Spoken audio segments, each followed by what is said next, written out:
Awal tahun 2000-an, desa Karangwungu masih jauh dari keramaian kota.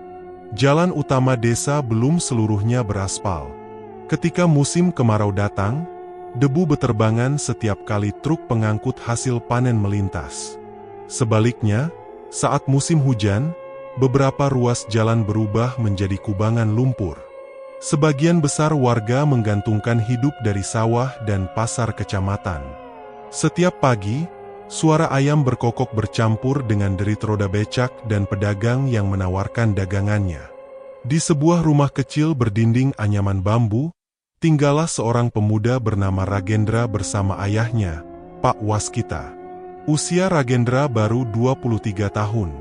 Tubuhnya kurus dan kulitnya terbakar matahari karena hampir setiap hari bekerja di luar rumah. Ia bukan pemuda yang banyak bicara. Sejak ibunya meninggal beberapa tahun sebelumnya, Ragendra terbiasa mengurus rumah sekaligus membantu ayahnya mencari nafkah. Pak Waskita bekerja sebagai tukang becak di pasar kecamatan. Becak tuanya menjadi satu-satunya harta yang menghasilkan uang bagi mereka. Pagi itu, Ragendra sedang berjongkok di halaman ketika ayahnya keluar dari rumah. "Rantainya lepas lagi, Endra?" tanya Pak Waskita. "Bukan, Pak. Cuma kendur. Kalau dibiarkan, nanti putus di jalan." Ragendra mengencangkan rantai becak menggunakan kunci pas yang sudah berkarat. Tangannya hitam terkena oli. Pak Waskita menghela napas sambil memandang becak tuanya. "Kalau punya uang lebih, Bapak ingin mengganti rantainya. Yang ini masih bisa dipakai." Jawaban Ragendra selalu seperti itu. Ia tahu ayahnya tidak memiliki uang lebih. Penghasilan dari menarik becak seringkali hanya cukup untuk membeli beras, minyak tanah, dan lauk sederhana. Setelah memperbaiki becak, Ragendra ikut pergi ke pasar.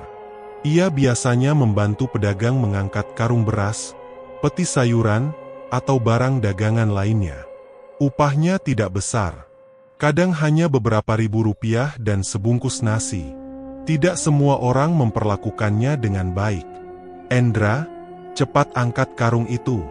Jangan lama-lama," teriak seorang pedagang. Ragendra mengangkat karung berat ke dalam kios tanpa membantah. Beberapa pemuda seusianya yang sedang duduk di warung kopi memperhatikannya. "Umur segitu masih ikut bapaknya narik becak," celetuk salah seorang dari mereka. Tawa kecil terdengar. Ragendra tidak menoleh. Pak Waskita yang mendengarnya hanya menundukkan kepala.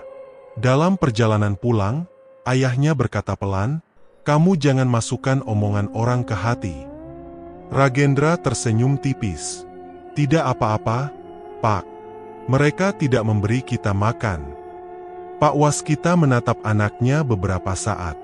Dalam diri Ragendra ada ketenangan yang terkadang sulit dipahami olehnya. Ketenangan itu bukan tanpa alasan. Beberapa tahun sebelumnya, sebelum kakek Ragendra meninggal, lelaki tua itu pernah mewariskan pengetahuan yang telah dijaga turun-temurun dalam keluarga mereka. Bukan ilmu untuk mencari kekayaan atau mencelakai orang, melainkan ilmu perlindungan. Pesan terakhir sang kakek masih melekat kuat dalam ingatan Ragendra.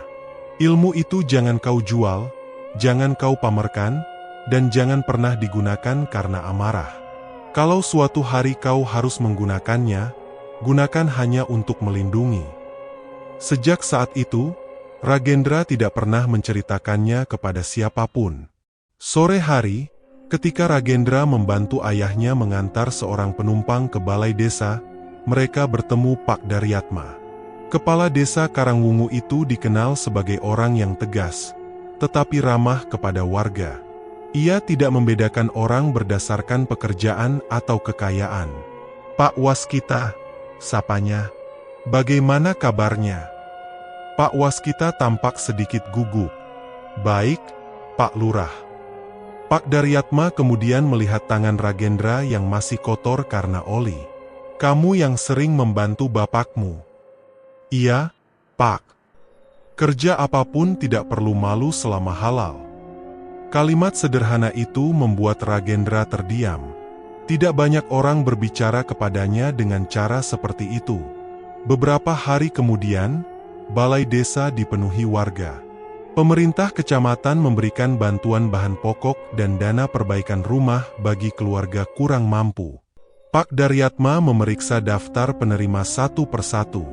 Ia menemukan beberapa nama keluarga berada yang dimasukkan ke dalam daftar, sementara warga miskin justru tidak tercatat.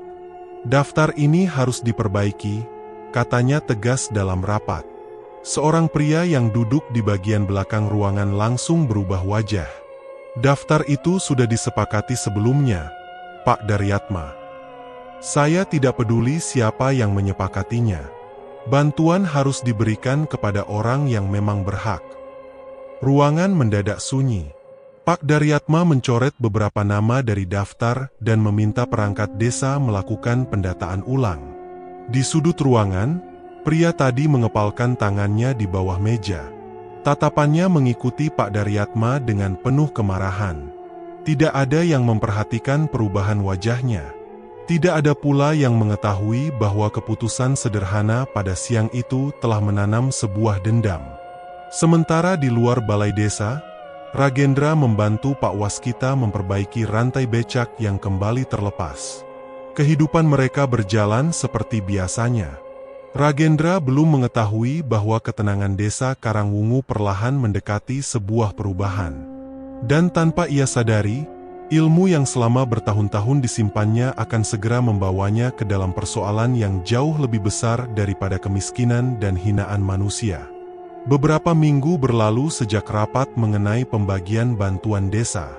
Kesibukan di desa Karangwungu kembali berjalan seperti biasa. Namun, perubahan perlahan mulai terjadi di rumah Pak Daryatma. Awalnya hanya sakit kepala. Setiap pulang dari balai desa, Pak Daryatma sering memijat pelipisnya. Istrinya, Bu Rantini, mengira suaminya terlalu lelah mengurus pekerjaan. "Bapak istirahat saja dulu. Akhir-akhir ini terlalu sering pulang malam," katanya. Pak Daryatma hanya mengangguk. Ia sendiri menganggap sakit itu sebagai akibat kurang tidur. Namun, beberapa hari kemudian tubuhnya mulai terasa lemas. Nafsu makannya berkurang. Pada malam hari, ia sering terbangun dengan keringat membasahi tubuh. Keanehan pertama terjadi menjelang tengah malam. Bu Rantini terbangun karena mendengar suara langkah di atas genting. Krek, krek, krek. Suara itu bergerak perlahan dari bagian depan rumah menuju kamar mereka. "Pak," bisiknya sambil mengguncang bahu suaminya. "Ada orang di atas." Pak Daryatma mengambil senter dan keluar bersama anak laki-lakinya. Mereka memeriksa halaman dan atap dari bawah. Tidak ada siapapun. "Mungkin kucing," kata Pak Daryatma. Namun, suara itu muncul lagi malam berikutnya. Kali ini disertai 3 ketukan dari jendela belakang. Tok, tok, tok. Saat jendela dibuka, halaman belakang kosong. Gangguan itu terus berulang. Kadang terdengar sesuatu jatuh keras di halaman. Ketika diperiksa, tidak ada benda apapun. Anjing milik tetangga juga sering menggonggong ke arah rumah Pak Daryatma pada jam yang hampir sama. Kondisi Pak Daryatma ikut memburuk. Bu Rantini membawanya ke puskesmas. Setelah diperiksa, Pak Daryatma diberi obat dan diminta beristirahat. Selama beberapa hari kondisinya sempat membaik. Namun, setiap malam tertentu, rasa sakit itu kembali. Suatu malam, Bu Rantini mendengar suaminya mengigau. "Jangan berdiri di sana, pergi." Bu Rantini segera membangunkannya. Pak Daryatma membuka mata dengan napas terengah-engah. "Ada apa, Pak?" Pak Daryatma menatap sudut kamar. "Tadi ada orang berdiri di sana." Bu Rantini menoleh. "Tidak ada siapapun. Bapak mungkin bermimpi." Pak Daryatma tidak menjawab. Beberapa hari kemudian, Ragendra mendapat pekerjaan mengantar 2 karung beras ke rumah kepala desa. Menjelang maghrib, ia datang menggunakan becak ayahnya. Bu Rantini menyambutnya di teras. "Taruh saja di dapur, Endra." Ragendra mengangkat karung pertama. Saat melewati ruang tengah, Ia melihat Pak Daryatma duduk di kursi dengan wajah pucat. "Bapak sakit?" "Cuma kurang sehat sedikit," jawab Pak Daryatma. Setelah meletakkan karung kedua, Ragendra hendak pulang. Namun, ketika berjalan melewati halaman samping, langkahnya tiba-tiba berhenti. Udara terasa berbeda. Dingin. Padahal sore itu tidak ada angin. Ragendra menatap ke arah pagar belakang. Ada bagian tanah yang tampak lebih gelap daripada sekitarnya. Ia tidak langsung mendekat. Sejak kecil, kakeknya mengajarkan bahwa rasa takut tidak boleh membuat seseorang kehilangan akal sehat. Tidak semua kejadian aneh berhubungan dengan hal gaib. Ragendra kembali menemui Bu Rantini. "Pak Daryatma sudah diperiksa ke puskesmas." "Sudah. Obatnya juga masih diminum." "Teruskan pengobatannya, Bu. Kalau belum membaik, periksa lagi." Bu Rantini mengangguk. Malam itu, Ragendra pulang dengan perasaan tidak tenang. 2 hari kemudian ia kembali ke rumah kepala desa untuk mengambil pembayaran beras. Ketika melewati halaman belakang, pandangannya kembali tertuju pada tempat yang sama. Kali ini ia melihat sesuatu. Di dekat pagar bambu terdapat ujung kain hitam yang muncul dari dalam tanah. Ragendra berjongkok beberapa langkah dari benda itu. Ia tidak menyentuhnya. Tanah di sekitarnya terlihat seperti baru digali, lalu ditutup kembali. Dadanya mulai terasa berat. Tiba-tiba ia teringat ucapan kakeknya bertahun-tahun lalu. "Kalau suatu hari kau menemukan benda yang sengaja ditanam di tempat orang sakit, jangan pernah langsung menyentuhnya. Tidak semua benda yang terkubur hanyalah sampah."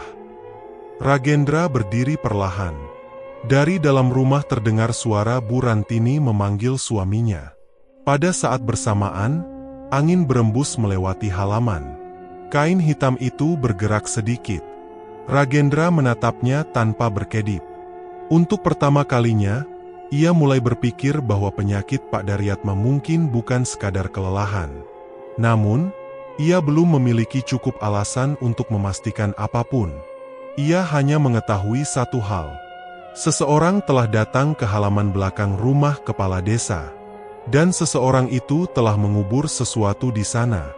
Sejak menemukan benda yang tertanam di dekat pagar belakang rumah Pak Daryatma, pikiran Ragendra tidak pernah benar-benar tenang. Malam itu, ia duduk lama di depan rumah. Lampu minyak tanah menggantung di tiang bambu, sementara Pak Waskita sibuk menambal ban becaknya yang bocor. Ragendra beberapa kali ingin berbicara, tetapi selalu mengurungkan niat. "Ada apa?" tanya Pak Waskita akhirnya. "Dari tadi kamu diam saja." Ragendra menatap ayahnya. "Pak, dulu kakek pernah mengajarkan sesuatu kepada Bapak." Tangan Pak Waskita berhenti. "Maksudmu apa?" "Ilmu keluarga kita." Wajah Pak Waskita berubah. "Dari mana kamu tahu?" Ragendra terdiam sejenak sebelum akhirnya menceritakan bahwa sebelum meninggal, kakeknya telah mengajarkan beberapa cara perlindungan kepadanya. Selama bertahun-tahun ia menyimpan hal itu sendiri. Pak Waskita duduk perlahan. "Bapak kira semuanya berhenti setelah kakekmu meninggal?" "Kakek melarang saya menggunakannya sembarangan." "Dan itu benar." Pak Waskita memandang ke halaman yang gelap. Ia kemudian menjelaskan bahwa leluhur keluarga mereka dahulu dikenal sebagai orang yang sering membantu warga. Ilmu itu bukan untuk menyerang atau mencari kekayaan. Mereka hanya menggunakan pengetahuan tersebut untuk melindungi diri dan menolong orang yang mengalami gangguan.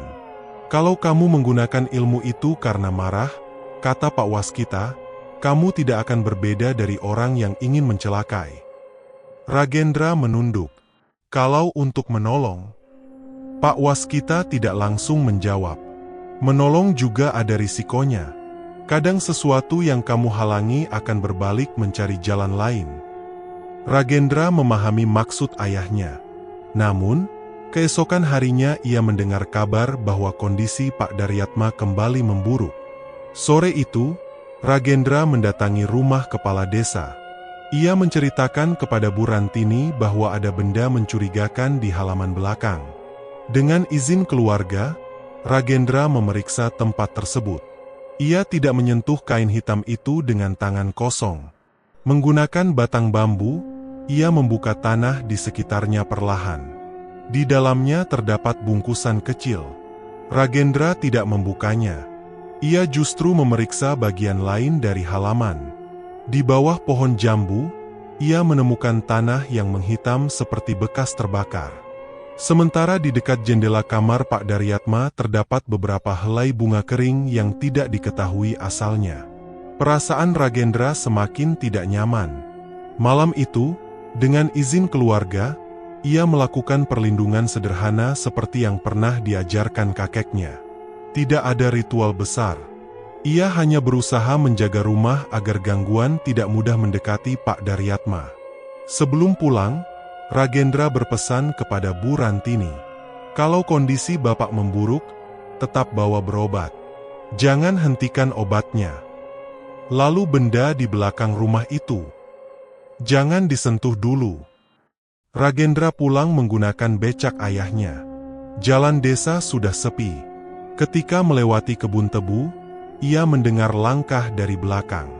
Srek, srek. Ragendra berhenti mengayuh.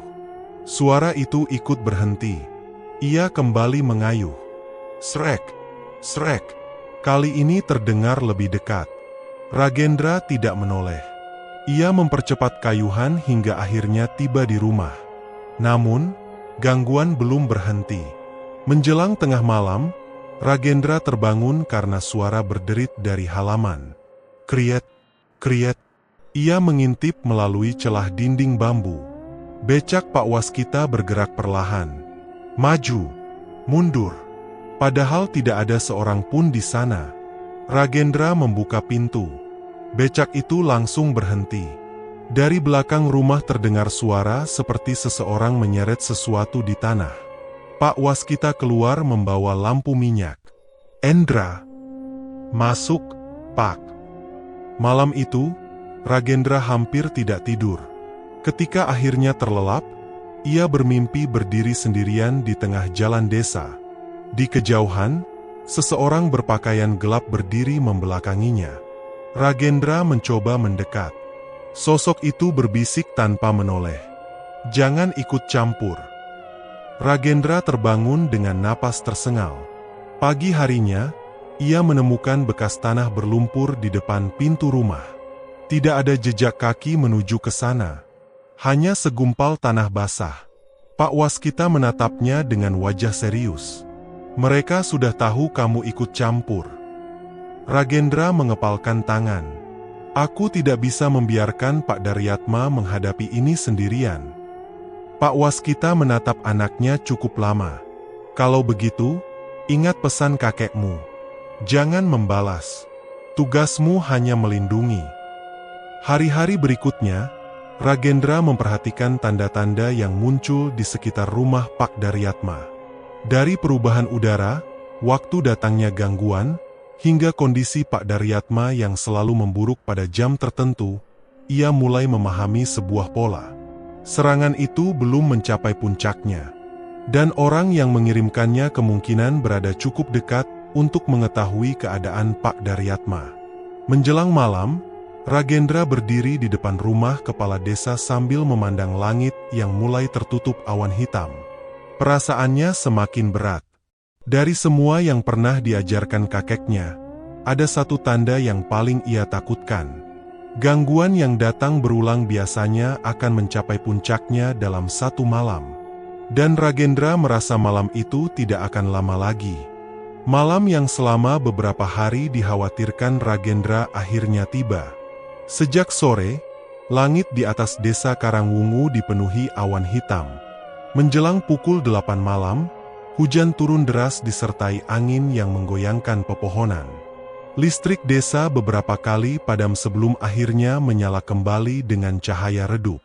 Ragendra berada di rumah Pak Daryatma bersama Pak Waskita dan keluarga kepala desa. Kondisi Pak Daryatma memburuk sejak maghrib. Tubuhnya menggigil meskipun terasa panas.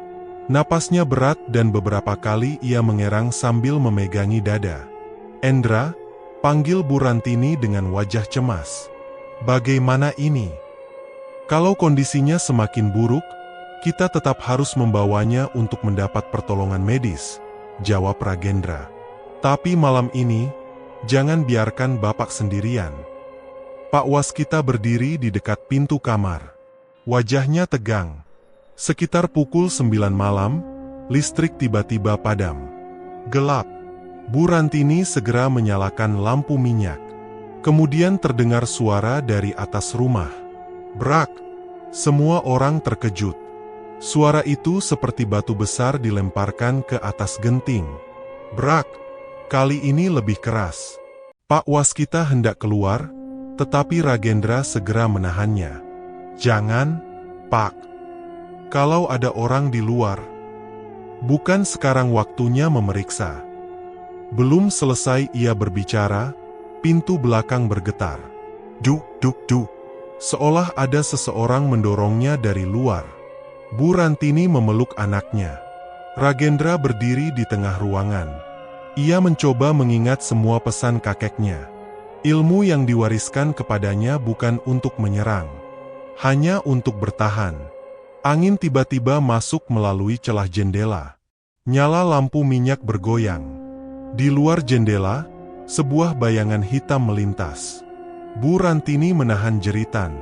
Pak Daryatma tiba-tiba bangkit dari tempat tidur. Matanya terbuka, tetapi tatapannya kosong. "Pak," panggil Bu Rantini. Pak Daryatma menunjuk ke arah pintu. Dia marah. "Siapa? Bantuan itu bukan milik mereka." Tubuhnya kembali jatuh ke tempat tidur. Ragendra terdiam. Ucapan itu mengingatkannya pada keputusan Pak Daryatma mengenai pembagian bantuan desa. Jadi, semua ini mungkin berawal dari sana. Tiba-tiba terdengar suara pecahan dari halaman belakang. Ragendra menoleh. Bungkusan yang tertanam dekat pagar. Ia segera memahami bahwa benda itu mungkin menjadi penghubung gangguan dengan rumah tersebut. "Aku harus ke belakang," katanya. Pak Waskita langsung berdiri. "Bapak ikut." "Tidak. Tetap di sini." Ragendra membawa lampu minyak dan keluar melalui pintu samping. Hujan menghantam tubuhnya. Ketika sampai di dekat pagar, ia melihat tanah tempat bungkusan itu ditanam telah terbuka dengan sendirinya. Kain hitam itu tergeletak di atas tanah. Di sampingnya terdapat sesuatu yang sebelumnya tidak terlihat. Potongan kertas kecil yang basah. Ragendra berjongkok tanpa menyentuhnya. Di permukaan kertas terdapat tulisan yang hampir luntur. Sebuah tanda. Ia pernah melihat bentuk yang sama pada cap sebuah dokumen ketika membantu mengangkut berkas dari balai desa. Sebelum sempat berpikir lebih jauh, suara keras terdengar dari dalam rumah. Brak! Ragendra berlari masuk. Pak Daryatma menggeliat kesakitan. Jendela bergetar hebat. Lampu minyak padam. Dalam kegelapan, Ragendra mendengar suara seperti banyak orang berbisik dari luar rumah. "Pergi! Pergi! Pergi!" Tubuh Ragendra gemetar. Untuk pertama kalinya, rasa takut hampir menguasainya. Kemudian ia teringat suara kakeknya. "Jangan gunakan amarah untuk melawan amarah." Ragendra menenangkan napas. Ia berdiri di dekat Pak Daryatma dan mempertahankan perlindungan seperti yang pernah diajarkan kepadanya. Suara di luar semakin keras. Pintu depan bergetar. Jendela terbuka sendiri. Angin dingin menerjang masuk. Lalu semuanya berhenti. Hening. Pak Daryatma menarik napas panjang. Pada saat yang sama, dari halaman belakang terdengar suara seperti benda pecah. Ragendra kembali keluar. Bungkusan hitam itu telah terbuka. Di dalamnya terdapat tanah, bunga kering, dan potongan kain. Namun, perhatian Ragendra tertuju pada kertas basah di sampingnya. Hujan telah menghapus sebagian besar tulisan, tetapi tanda di sudutnya masih terlihat. Ragendra mengenal tanda itu. Ia pernah melihatnya digunakan oleh seseorang yang cukup dekat dengan urusan pemerintahan desa. Menjelang subuh, hujan akhirnya berhenti. Untuk pertama kalinya setelah berminggu-minggu, Pak Daryatma tertidur dengan tenang. Bu Rantini duduk di samping suaminya sambil menangis lega. Ragendra berdiri di teras bersama Pak Waskita. "Sudah selesai?" tanya ayahnya. "Kiriman itu sudah terputus." "Lalu siapa yang mengirimnya?" Ragendra membuka telapak tangannya. Di sana terdapat potongan kertas yang telah dibungkus kain agar tidak tersentuh langsung. Ia menatap tanda yang masih tersisa. "Aku belum bisa memastikan." Ragendra memandang ke arah balai desa yang terlihat samar di kejauhan. "Tapi sekarang kita tahu harus mulai mencari dari mana." Hari-hari setelah malam mengerikan itu membawa perubahan besar di desa Karangwungu. Kondisi Pak Daryatma perlahan membaik. Bu Rantini tetap membawanya menjalani pemeriksaan dan mengikuti anjuran petugas kesehatan sampai tubuhnya benar-benar pulih. Sakit kepala yang selama berminggu-minggu menyiksanya mulai berkurang. Nafsu makannya kembali, dan untuk pertama kalinya ia dapat tidur sepanjang malam tanpa terbangun karena gangguan aneh. Suara langkah di atas genting tidak pernah terdengar lagi. Tidak ada lagi ketukan di jendela. Rumah kepala desa kembali tenang. Sementara itu, potongan kertas yang ditemukan Ragendra menjadi awal terbongkarnya persoalan lain. Tanda di sudut kertas ternyata sama dengan cap lama yang digunakan oleh Sudarwanta, salah seorang perangkat desa yang ikut mengurus pendataan bantuan warga. Pak Daryatma tidak langsung menuduhnya. Ia memeriksa kembali dokumen pembagian bantuan bersama beberapa perangkat desa.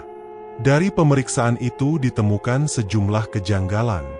Beberapa nama yang pernah dicoret ternyata memiliki hubungan keluarga dengan Sudarwanta. Bukan hanya itu, ada tanda tangan warga yang tidak pernah merasa menandatangani dokumen apapun. Berita tersebut segera menyebar. Sudarwanta membantah semuanya. "Itu fitnah," katanya di hadapan beberapa perangkat desa. "Kalian tidak punya bukti bahwa saya mencelakai Pak Daryatma." Ragendra yang berada di ruangan itu tetap diam. Ia memang tidak memiliki bukti yang dapat digunakan untuk menjelaskan perkara gaib kepada pihak berwenang. Namun, penyelidikan mengenai penyalahgunaan bantuan adalah persoalan berbeda. Pak Daryatma menyerahkan urusan tersebut kepada pihak yang berwenang. Sedikit demi sedikit, kebohongan Sudarwanta terbongkar. Beberapa warga mengaku pernah diminta menyerahkan sebagian bantuan. Seorang saksi juga mengaku pernah melihat Sudarwanta pergi menemui seseorang yang dikenal memiliki ilmu hitam di luar desa. Sudarwanta akhirnya mendatangi Ragendra. Malam itu, ia berdiri di depan rumah sederhana milik Pak Waskita. "Kamu yang mengembalikan kiriman itu?" tanyanya dengan wajah penuh kemarahan.